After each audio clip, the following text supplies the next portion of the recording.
mga kaibigan. Narito na po ang aming tampok na kasaysayan sa linggong ito, pinamagatang ang kanyang kalupitan ang nagtulak sa akin sa putikan.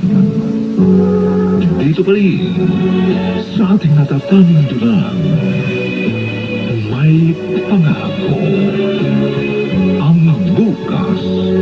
Asyong! Asyong! Ano nangyari? Nagpunta sa palengke yung isa nating kapitbahay. Pinauwi kami ni Elsa. Kinaladkad mo rin si Rodel. Sinuntok niya ako sa mukha. Nay? Diyos ko! Totoo ba yun? Oo. Bakit? May angal ka? Gusto mo pati ikaw masaktan? Hindi. Hindi naman sa ganoon. Pero bakit kailangan saktan mo si Romel? Dahil binigyan na tayo ng kahihiyan. Matagal ko nang naririnig ang usap-usapang bakla ang panganay mong yan. Pero hindi ako naniwala. Para bumili lang naman ako ng mantika sa tindahan. Tapos, bigla niya akong kinaladkad pa uwi. Kasi nga kumikending ka nang makita kitang pauwi. Tumayo ka. Tumayo ka. Patunayan mo sa akin lalaki ka. Tama na, Asyong. Bitiwan mo na si Romel. Lalaki ka! Lalaki ka! Lalaki ako! Isa akong lalaki! Ay, pagkaka ka! Aray ko! Aray!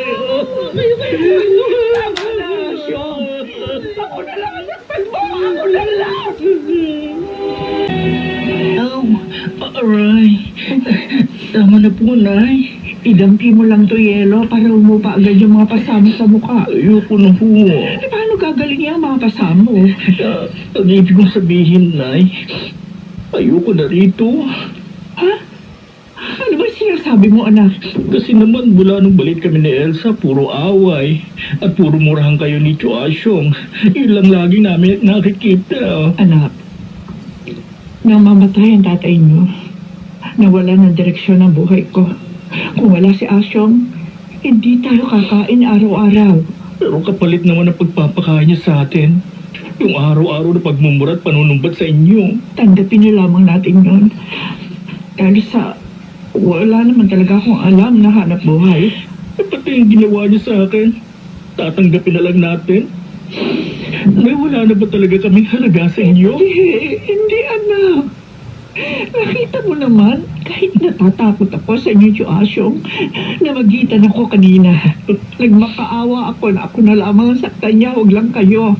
Hindi baling ako na lang, huwag lang ang sino man sa inyo ni Elsa. Pero hindi pa rin tama. Hindi na ako papayag na maulit ang ginawa niya sa akin. Huwag kang lalaban sa kanya, anak. Baka ano mangyari. Hindi ako lalaban. Lalayo ako, Nay. Anak, huwag. Huwag mong gagawin yan. Huwag kang aalis.